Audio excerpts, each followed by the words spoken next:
En este día vamos a dar por comienzo una serie de estudios que son preciosos porque son muy útiles y necesarios para la iglesia de este último tiempo.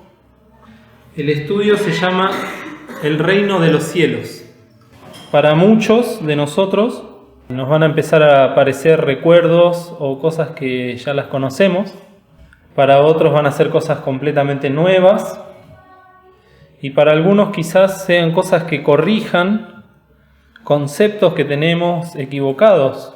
Quizás porque venimos de otros lugares, hemos sido no correctamente instruidos o simplemente hemos interpretado la palabra de Dios de alguna manera. Los estudios que vamos a ver este año, en esta etapa del año, tenemos que decirlo también, fueron escritos en su momento por el pastor y misionero Juan Pedro Marino, que era el pastor de la iglesia en La Plata. Ya hace como 35 años creo que se escribieron estos estudios. Y las primeras 4 lecciones hacen referencia respecto del reino de los cielos al pueblo escogido de Israel. Para luego sí meternos de lleno en lo que es la iglesia del Señor Jesucristo, o sea, lo que somos nosotros, la dispensación de la gracia. Estaba hoy hojeando el estudio completo, viendo los títulos y los subtítulos. Es muy precioso. Es un verdadero libro de teología lo que tenemos en nuestras manos para estudiar estas cosas. Uno lo compara con otros libros que ha leído o que ha estudiado, porque los temas que el hermano desarrolla y expone y el tiempo que se tomó para desarrollar cada uno de los puntos, se nota completamente la guía del Espíritu del Señor, y son todas cosas que después uno las va a buscar a otros lados o no las encuentra. Por ejemplo, yo voy a buscar al diccionario bíblico un punto que se trató en la lección y no está. Y si está mal explicada o tiene errores doctrinales. Entonces, hago esta introducción para que también sepamos apreciar lo que el Señor nos legó, lo que el Señor nos regaló, que son cosas que no las vamos a encontrar en otros lados. Y hoy hablábamos con el pastor de cómo está avanzando todo lo que es la inteligencia artificial, que se está poniendo cada vez más de moda. Y es tal que uno le puede hacer preguntas teológicas a la inteligencia artificial y te las responde en base a lo que tiene cargado. Pero sabemos que ahí no está el Espíritu Santo. Y sí, yo me atrevo a decir con total seguridad que estas cosas que las estamos estudiando acá, tenemos la bendición de que fueron iluminadas y guiadas por el Señor. Así que con más razón tenemos que aprenderlas y amarlas. La primera lección, que se llama Características del pueblo escogido, dada su extensión en el libreto, la vamos a dividir en 3 domingos. Porque es tanto lo que abarca la lección que sería muy difícil darla en una sola clase y nos perderíamos muchas bendiciones. Hoy vamos a ver entonces las características del pueblo escogido, y para eso la lectura, aparte de la que se leyó en Génesis, el que quiera anotar puede buscar también en Hebreos capítulo 11. Donde vamos a ver, a través de Pablo, cómo Dios utiliza a las personas para después formar una nación. Hebreos capítulo 11 nos habla de la excelencia de la fe, y vamos a leer solamente el versículo 8, que dice: por la fe, Abraham, siendo llamado, obedeció para salir al lugar que había de recibir por heredad, y salió sin saber dónde iba. La palabra acá clave, y que se repite en casi todo el capítulo 11, ¿cuál es? ¿Cuál es la palabrita que cantamos en la escuelita? Es la fe, ¿no? Ese es el motor principal que Dios espera que haya en las almas para después impulsar algo más grande. Sin fe, ¿qué dice después? Es imposible agradar a Dios. Y sin fe, podemos decir, es imposible hacer nada para Dios. Entonces lo primero que Dios vio en Abraham, después lo vamos a ver en más detalle, es fe. A partir de ahí, el que hace la obra es Dios. El que mueve todas las cosas es Dios. Pero de nuestra parte tiene que haber esta palabrita que es tan importante, ¿no? La fe. Acá nos viene hablando de lo que se denomina los héroes de la fe, porque vencieron a través de la fe. Toda la historia del pueblo bíblico hasta los tiempos de que termina el Antiguo Testamento, ¿no? Todos los profetas, los patriarcas, los jueces. Precioso para estudiar también esto que ya se ha visto. Lo cierto es que todas estas cosas y todas las promesas que vamos a ir viendo, todas las profecías, este estudio va a estar repleto de profecías. Profecías que se dieron en el Antiguo Testamento, profecías que se dieron en el Nuevo Testamento, profecías que ya se cumplieron, profecías que se van a cumplir. Todas esas cosas, la verdad es que si no tenemos fe, nos van a parecer ¿qué cosa? Imposible, nos van a parecer locura, nos van a parecer cosas extrañas. Extraño quiere decir que eso a mí no me afecta, eso a mí no me corresponde. Por eso nosotros ya desde el principio tenemos que rogarle al Señor, como lo hacían sus discípulos, diciendo: aumentanos la fe. Y muchas de las cosas que vamos a ver, casi todas, ya el domingo pasado lo mencionamos en la introducción también, prácticamente todo lo que se habla en el Antiguo Testamento, si bien fueron cosas reales y que sucedieron, nos dice después Pablo que fueron escritas ¿en qué? En figura, y fueron hechas como si fuese un bosquejo o una imagen de lo que después iba a ser ¿qué cosa? Todo lo que el pueblo de Israel vivió nos sirve de ejemplo ¿para qué? Para nosotros que somos ¿qué? La iglesia del Señor Jesús. Dios en su infinita sabiduría dejó escrito todo el Antiguo Testamento para que nosotros de ahí tengamos enseñanzas, dice, para nuestra enseñanza y para nuestra ¿qué? Es una palabra que no se usa mucho, ¿no? Admonición. ¿Qué es admonición?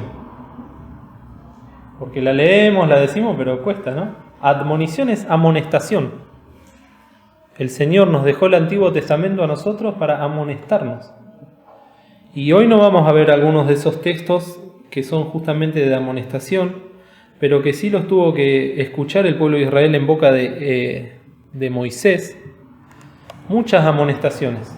Palabras de bendición, palabras de advertencia y también palabras duras que hoy en día creo que serían, para lo que es el estándar del mundo, irreproducibles. Porque estamos viviendo una época donde, ¿cómo es que se dice la generación de qué? La generación de cristal. ¿Por qué es la generación de cristal? Porque todos por algo se ofenden, todos por algo se escandalizan, se quiebran. Las personas, aún las más fuertes, las más grandes, siempre hay una palabra que lo hace quebrarse. Bueno, esta palabra que vamos a ver en los próximos domingos, que Moisés le dijo al pueblo de Israel, tremendas palabras, y que como son la palabra de Dios, vamos a tener que seguir diciéndolas. Es una de las amonestaciones de Dios, es que estas palabras nunca deben ser calladas. Y en estos tiempos, como decimos, lo más suave que puede pasar es que alguien se ofenda. Pero después van a venir tiempos, dice Pablo, en los cuales ya no van a poder sufrir la sana doctrina. Esta tarde, Dios mediante, vamos a ver algo de eso en la cena. Al punto tal que ahí va a empezar la persecución a la iglesia, ¿no? Nosotros ahora estamos viviendo tiempos relativamente pacíficos, por lo menos acá en Argentina. Pero vemos cómo los políticos, las leyes pueden cambiar de un día para el otro, y lo que ahora parece bueno, el día de mañana le vaya a llamar malo, y nosotros vamos a pasar a ser los malos, y quizás por testimonio del Señor nos toque sufrir la cárcel, y el Señor Jesús nos advirtió que aún vamos a sufrir la muerte. Entonces todas estas cosas a nosotros, estas lecciones del reino de los cielos nos tienen que preparar. No sabemos si nos va a tocar a nosotros en esta generación o en la que viene, pero el Señor nos está preparando y tenemos que tener mucho temor. No son lecciones en las cuales nosotros venimos a sentarnos, a escuchar e irnos a casa. Son lecciones preparatorias para lo que se viene. Nosotros ahora, la primera lección se llama el reino de los cielos, las características del pueblo escogido. La última lección de todas, si llegamos Dios mediante, se llama la eternidad. Entonces el hermano en todo este libreto abarca desde el principio hasta los últimos tiempos. Y decíamos, ¿no?, que todas estas cosas que vamos a ver tienen que ver directamente con los planes de Dios. Los planes de Dios, como dice ahí en Isaías, los pensamientos de Dios no son ¿qué? No son nuestros pensamientos. Nosotros podemos tener una idea de las cosas, podemos tener una idea de lo que es Dios, podemos tener una idea de lo que es Cristo, pero eso no es la realidad. La realidad está en la palabra de Dios y a través del Espíritu Santo es que el Señor nos la quiere dar. Y como les decía, todas estas cosas nos están preparando para la pronta venida del Señor. Y el Señor Jesús, fíjense por favor, en Lucas, capítulo 21, nos dice, le decía a sus discípulos, pero también nos dice a nosotros, en el versículo 29, y díjoles una parábola. Mirad la higuera y todos los árboles. Cuando ya brotan, viéndolo, de vosotros mismos entendéis que el verano está cerca. Así también vosotros, cuando viereis hacerse estas cosas, entended que está cerca el reino de Dios. Vamos a leer hasta acá. Nosotros vamos a hablar del reino de los cielos o el reino de Dios. En algunas partes de la Biblia está así, como reino de los cielos, en otras partes el reino de Dios. Es exactamente lo mismo. Es las distintas formas que los escritores de la Biblia mencionaban lo mismo. Y lo primero que nos dice el Señor Jesús, ¿qué es? Que hay que mirar ¿qué cosa? A un árbol. ¿Qué árbol hay que mirar? La higuera. Y para aquellos que no lo saben, la higuera, en la palabra de Dios, representa al pueblo de Israel. Y todos los otros árboles que menciona la lección son las demás naciones. Entonces nosotros ahora en el 2021, el Señor nos dice, no, estamos en el 2020. Quise decir siglo XXI y se me mezcló con el año. 2024, miren si no están cerca estas cosas. Pero ¿qué hay que hacer? Hay que mirar a la higuera, hay que mirar qué está pasando con Israel, hay que mirar qué está pasando con todos los otros árboles que son las naciones, y eso nos tiene que llamar la atención, porque justamente dice acá, ya brotan, viéndolo, vosotros mismos entendéis que el verano ya está cerca. Son las señales que Dios dejó para que nosotros, cuando vemos estas cosas, entendamos que se acerca el reino de Dios. Entonces, ¿por qué vemos al pueblo de Israel? ¿Por qué siempre volvemos al Antiguo Testamento? Porque el Señor Jesús así lo ordenó. Ahora, la gran pregunta es, ¿por qué de todas las naciones del mundo el Señor escogió a Israel? ¿Por qué no escogió a Rusia o a Inglaterra o antes a los egipcios o a cualquier otra nación? La realidad es que lógicamente no hay ninguna explicación. Porque Dios podría haber elegido a cualquier otra nación, sin embargo eligió a Israel. Eso está dentro de lo que se llama la absoluta soberanía de Dios. ¿La soberanía qué es? ¿A quién se le llama el soberano? A un rey o a un gobernante. Es la soberanía. Nosotros en el mundo occidental la soberanía supuestamente la tiene el pueblo. El soberano es el pueblo. Y así nos va.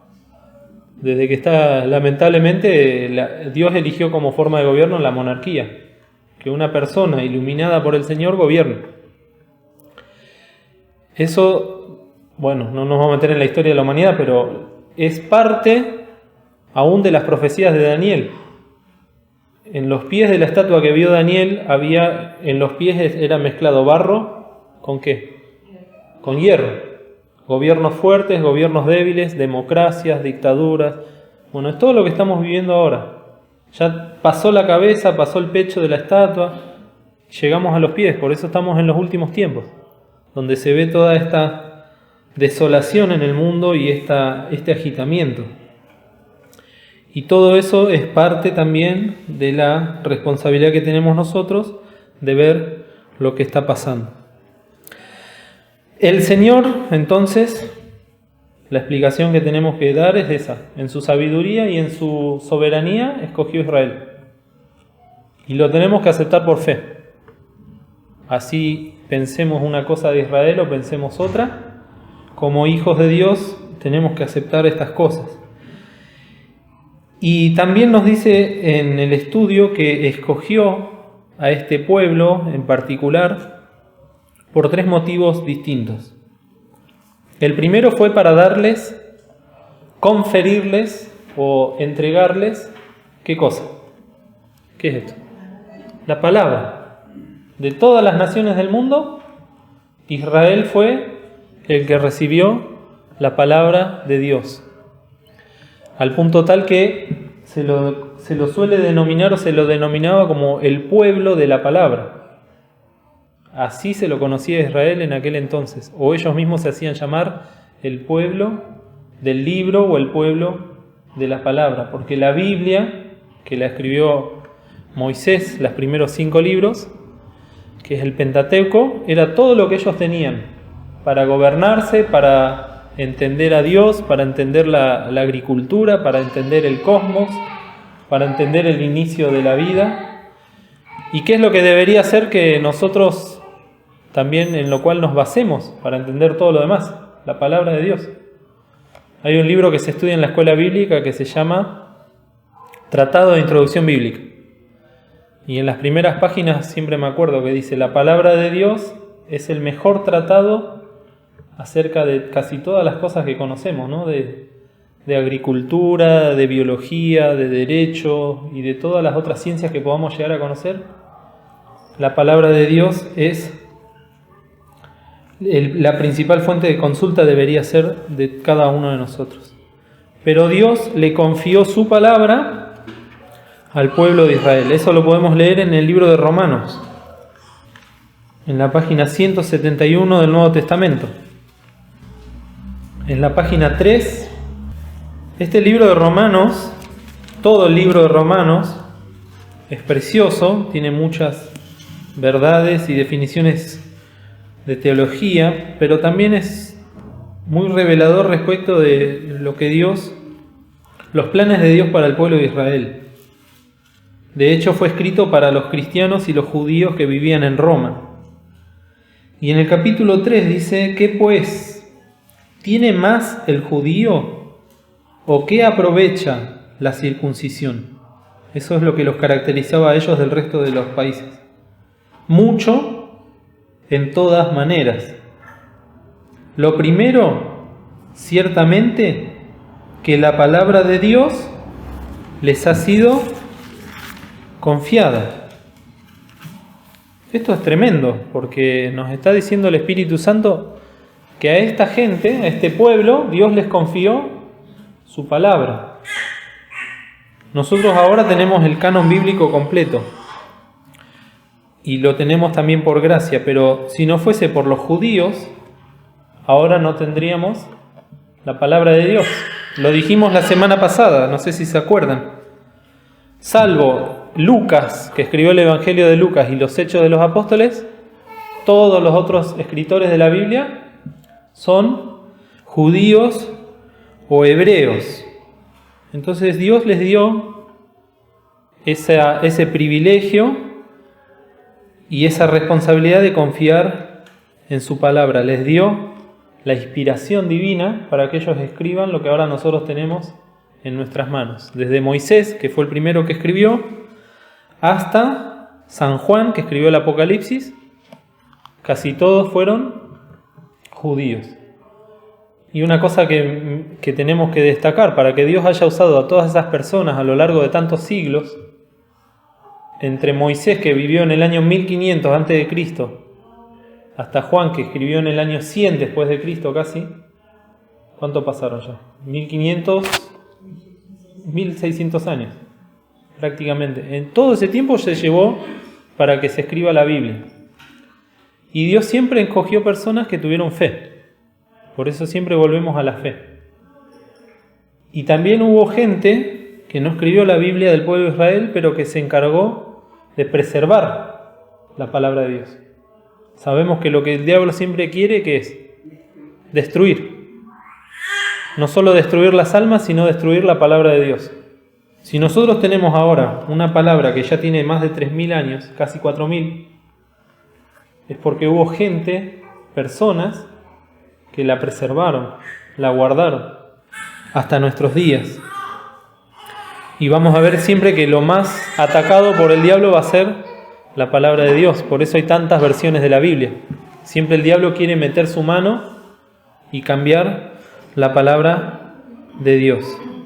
Miren un texto que está en el Salmo, precioso también, yo no lo conocía, Salmo 147, el versículo 19. Él denuncia sus palabras a Jacob, sus estatutos y sus juicios a Israel. No ha hecho esto con toda gente, y no conocieron sus juicios. Aleluya. Por eso es importante el pueblo de Israel, porque Dios les dio la palabra. Siempre que hablo de estas cosas, digo lo mismo, ¿no? Ahora, que siempre estuvo de moda y siempre estuvo en el mundo lo que se denomina el antisemitismo. Es el odio, el desprecio al pueblo de Israel. Y yo les hago una pregunta: ¿un hijo de Dios puede odiar o despreciar al pueblo de Israel? ¿Debería odiar o despreciar al pueblo de Israel? A pesar de que veamos todo el tiempo noticias que son negativas, nosotros que tenemos una visión amplia de todo lo que es el pueblo de Israel, sabemos que ahora están en error, están en desobediencia y están apartados de Dios, pero no dejan de ser el pueblo escogido. Entonces, teniendo el Espíritu Santo en nuestros corazones, lo que tiene que producir en nosotros ver estas cosas es compasión, misericordia por esta gente. Y también saber que muy pronto van a reconocer sus pecados, se van a humillar y van a volver a restaurarse. Eso es lo que nosotros tenemos que ver, porque tenemos al Espíritu Santo que nos muestra el panorama completo. Entonces, Dios escogió a su pueblo para darles su palabra, para que la preserven. También escogió este pueblo, miren esto qué importante que es, para que haya una mujer en ese pueblo que venga a ser la madre del Mesías. ¿Cómo se llamaba esa mujer? Era María, de la que tanto hemos escuchado hablar y de la que tantas mentiras se han dicho a lo largo de estos últimos siglos. En el diccionario bíblico dice: lo único que podemos decir de María es lo que está en la palabra de Dios. Todo lo demás ya son fantasías, son leyendas, son imaginaciones, que algunas de ellas son bastante actuales. Por ejemplo, la ascensión de María. ¿La escucharon mencionar? Sí, el catolicismo. Bueno, dice esa doctrina católica o dogma que María murió, inmediatamente resucitó y fue ascendida a los cielos. Lo que leíamos la semana pasada del Señor Jesús. Bueno, eso se estableció en 1950. O sea, hace poco tiempo, 70 años. Y es nuevo, o sea, todo el tiempo están apareciendo cosas. y se van a seguir apareciendo cosas. Entonces nosotros siempre vamos a la palabra de Dios. ¿Qué sabemos de María? Que era una joven virgen que estaba desposada, quiere decir que estaba comprometida con un carpintero que se llamaba José. Y de María sabemos que era, por lo que nos dice la palabra de Dios, una mujer piadosa. ¿Piadosa qué es? ¿Cómo definiríamos ahora piadosa? Temerosa de Dios. A pesar de todo lo que era el mundo en la época en que el Señor Jesús nació, y el pueblo de Israel particularmente, con los fariseos, los saduceos, los escribas, había gente piadosa. El Señor vio en María esa piedad desde antes de la fundación del mundo, pero llegado el cumplimiento del tiempo, Dios envió a su Hijo, hecho de mujer, hecho súbdito a la ley. ¿Y qué vio en María?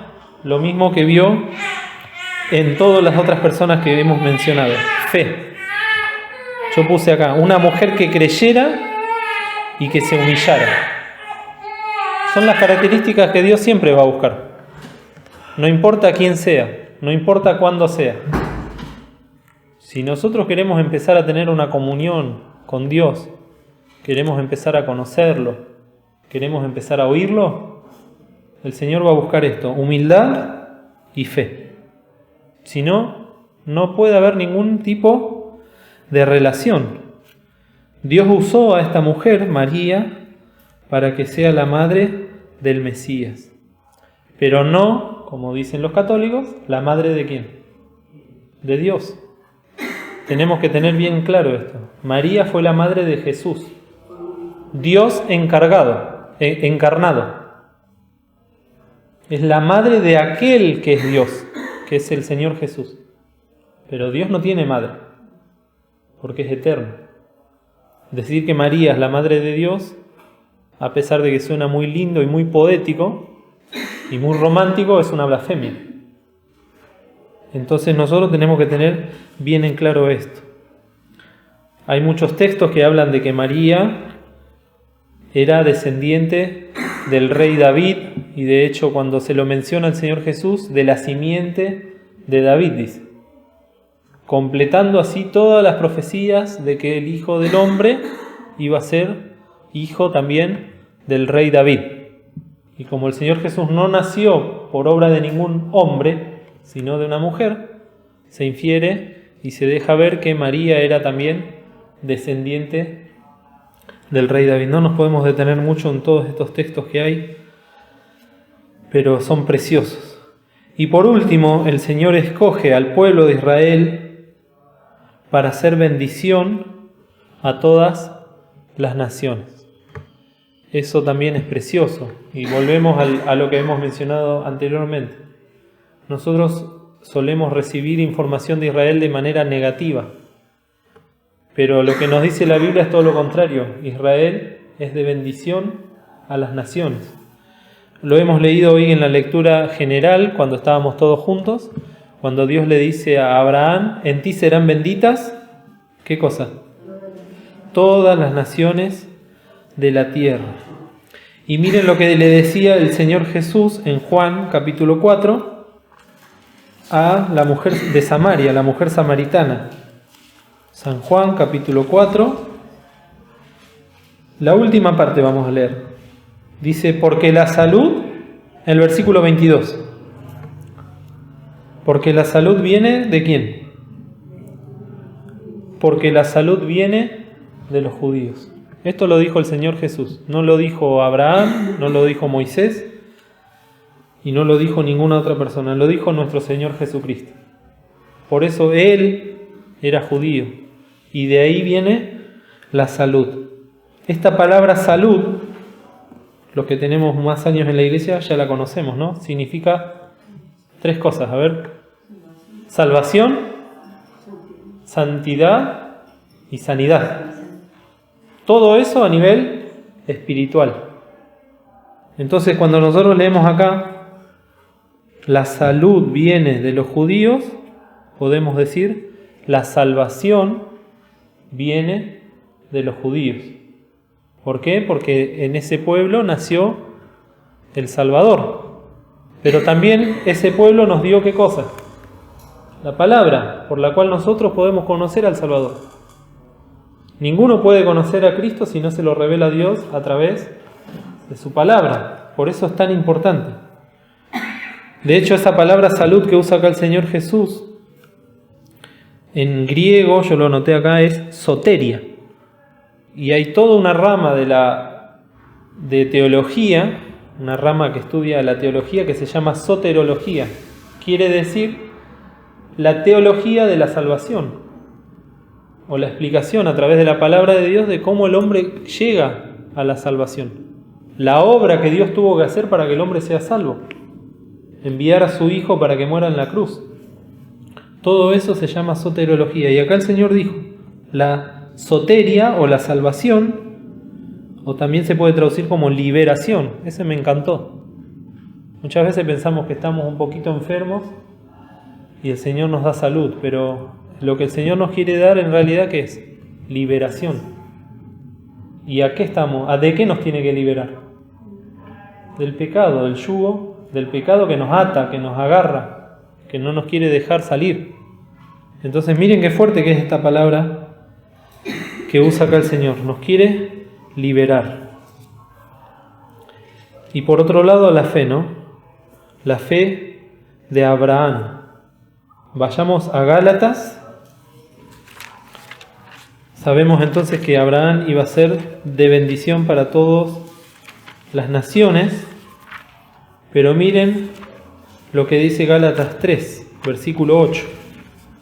Gálatas 3:8 dice: y viendo antes la Escritura que Dios por la fe había de justificar a los gentiles, es decir, a nosotros, evangelizó antes a Abraham, diciendo: en ti serán benditas todas las naciones.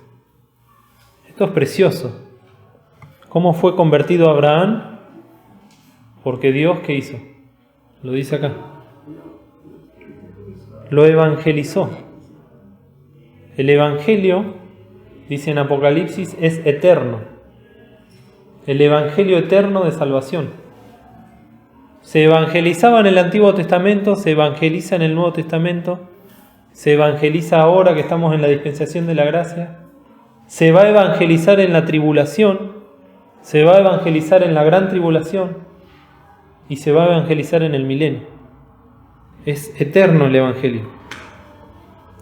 Y Abraham era una persona del mundo que vivía en Ur de los Caldeos. Ahora vamos a leer un texto. Y fue evangelizado por Dios. Y cuando uno recibe el evangelio, ¿cuántas respuestas puede dar a ese evangelio que recibe? ¿Cuántas respuestas? 2 nomás, ¿no? O sí o no. El pastor siempre dice, ¿no? ¿Cuántas maneras eran? Muchas maneras de decir que no, pero en definitiva, ¿qué está diciendo? Que no. Ese es el trato de Dios con el hombre y el trato del hombre con Dios. Dios evangeliza, usó a su pueblo para llevarnos el evangelio. Ahora el hombre tiene que contestar. En Isaías 53, ¿qué dice Dios? ¿Quién ha creído a nuestro anuncio? ¿Quién ha contestado al evangelio que sí? El otro día cantábamos en casa y Josi lo estaba aprendiendo el corito: si Cristo te invita. Y él decía que sí, que sí, que sí, ¿no? Pero qué precioso, porque desde chiquitos a nosotros se nos está enseñando esto. Cristo invita. El evangelio de Cristo invita. El alma responde. Gracias a Dios que Abraham respondió que sí. Porque miren en la condición que se encontraba Abraham antes de ser evangelizado. Vamos a Josué ahora. Capítulo 24. El versículo 2 de Josué 24. Dice: y dijo Josué a todo el pueblo: así dice Jehová, Dios de Israel: vuestros padres habitaron antiguamente de esotra parte del río, el río Éufrates, es a saber Taré, padre de Abraham y de Nacor, y servían a dioses extraños. ¿Qué son esos dioses extraños? Paganos. Dioses paganos. ¿Existen otros dioses que no sea Dios? La palabra de Dios, cuando se menciona a esos otros dioses, lo hace con la letra ¿qué? Minúscula, la D minúscula. Pablo dice, hay un Dios y un mediador.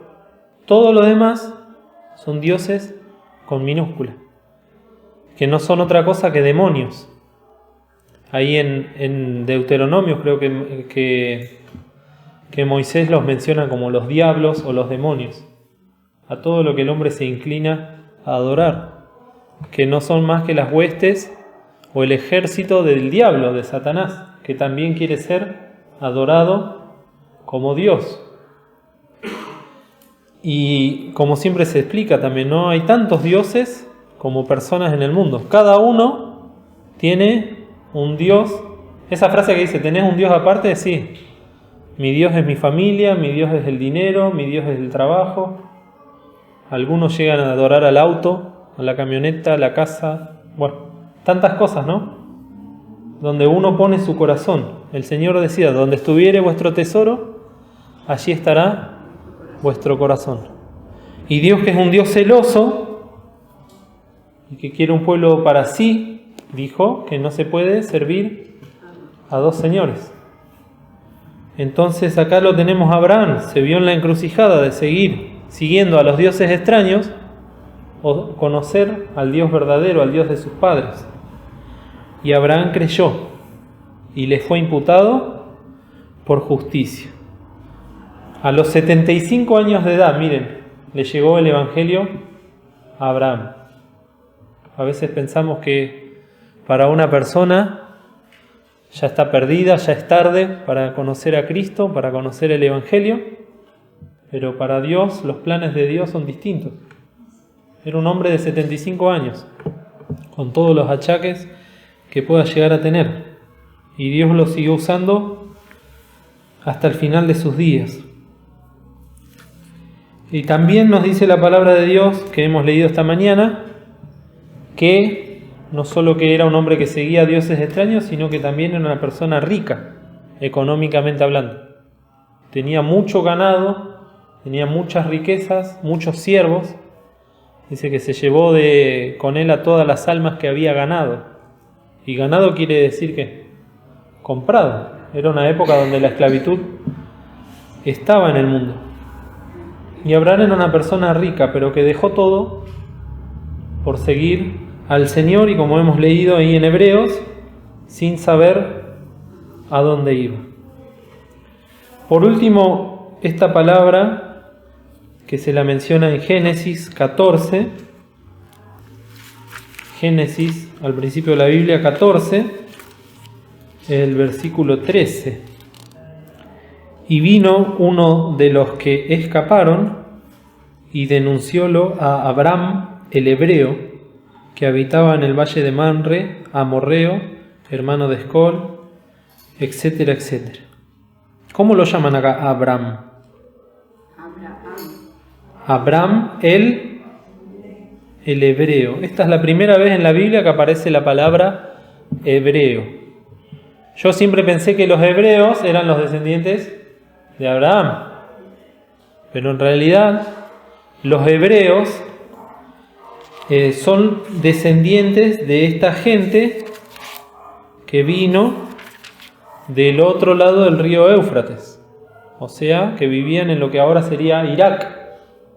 Cruzaron el río Éufrates y fueron para la parte de Palestina, donde ahora está Israel. Si quieren, y tienen en el fondo de la Biblia el mapita, busquen uno que se llama El Mundo de la Biblia.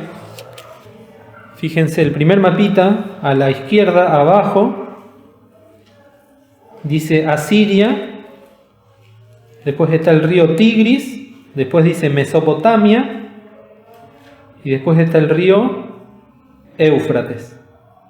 Eso hoy en día es Irak y también es Irán. En esa época es donde estaba formada la ciudad y el país de Babilonia, o de Babel. Y de ahí es de donde Dios sacó a Abraham, de una tierra completamente idólatra, y lo llevó a donde ahí dice en el mapita, Palestina, que en ese momento era la tierra de los filisteos, pero que Dios se la dio a Abraham por fe.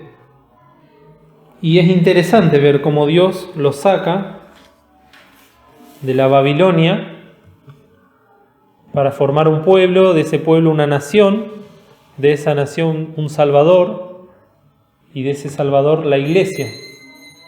¿Qué hace Dios? ¿Cuál es lo que Dios siempre hace? Sacar. Iglesia quiere decir asamblea de los que son llamados. Los fariseos, a pesar de que eran hombres malos porque se habían pervertido, eran los llamados. La santidad, ¿qué es? Salir, dejar. Siempre Dios está sacando al hombre de las cosas que no convienen. Abraham lo sacó de Babilonia. Y lo que estamos viendo y lo que vamos a ir viendo en las distintas clases es cómo el diablo se está encargando de que todo vuelva a Babilonia. Al punto tal que la iglesia universal que va a haber cuando esté reinando el anticristo es nombrada ahí en Apocalipsis como Babilonia, la grande. Y hoy hablábamos con el pastor de eso, cómo se está dando todo. Las religiones del mundo se están juntando, están buscando los puntos en común, están dejando de lado todas las diferencias que tienen, para que todo eso se vaya juntando nuevamente en lo que ellos llaman Dios, pero que nada tiene que ver con el Dios de las Escrituras. Y una de las charlas que tuve esta semana con la hermana Noemí, a partir de una lectura que me mandaron, un profesor de la escuela, que yo todavía no estoy seguro si es convertido o no. Muy linda la lectura, hablándonos de Dios y de su soberanía sobre nosotros, de cómo tenemos que dejar que el Señor nos gobierne, de cómo el Señor tome poder sobre nuestras vidas. Y la hermana, que tiene dones preciosos para darse cuenta de muchas cosas, me dice, fíjate que habla de Dios, nunca lo menciona el Señor Jesús. Fíjate que habla de liderazgo, algo que está muy de moda ahora en las iglesias evangélicas, ¿no? Los líderes, el liderazgo. No habla de soberanía ni de reinado del Señor Jesús. Es como que es una lectura que puede abarcar cualquier Dios en realidad. Tu Dios te va a salvar, tu Dios te va a cuidar, tu Dios, no el Dios de las Escrituras. Y esas cosas se van metiendo, nos van llegando por mensajito de texto, a veces las subimos a los estados, cuando realmente lo que tendríamos que compartir es la palabra de Dios pura y llana. Entonces, orar también, me decía ella, por que se despierten esos dones. ¿Cómo se llama el don ese que se da cuenta de las cosas espirituales en la iglesia? Discreción de espíritu. Tiene que estar ese don en la iglesia. Y nosotros tenemos que rogar al Señor que levante hermanos y hermanas que tengan esa capacidad de alertar, guarda con esto. Como siempre se nos dice, que también me lo dijo la hermana en el textito que me mandó. A veces el problema no está en lo que dicen, sino en qué, en lo que no dicen. Ahí es donde nosotros tenemos que poner el ojo. Guarda con esto, no está diciendo esto, no está diciendo aquello. Y por eso es tan importante que nosotros tengamos conocimiento de la palabra de Dios. Y estas lecciones que vamos a ver nos van a ayudar mucho para estar atentos. Vamos a cerrar acá, queridos hermanos.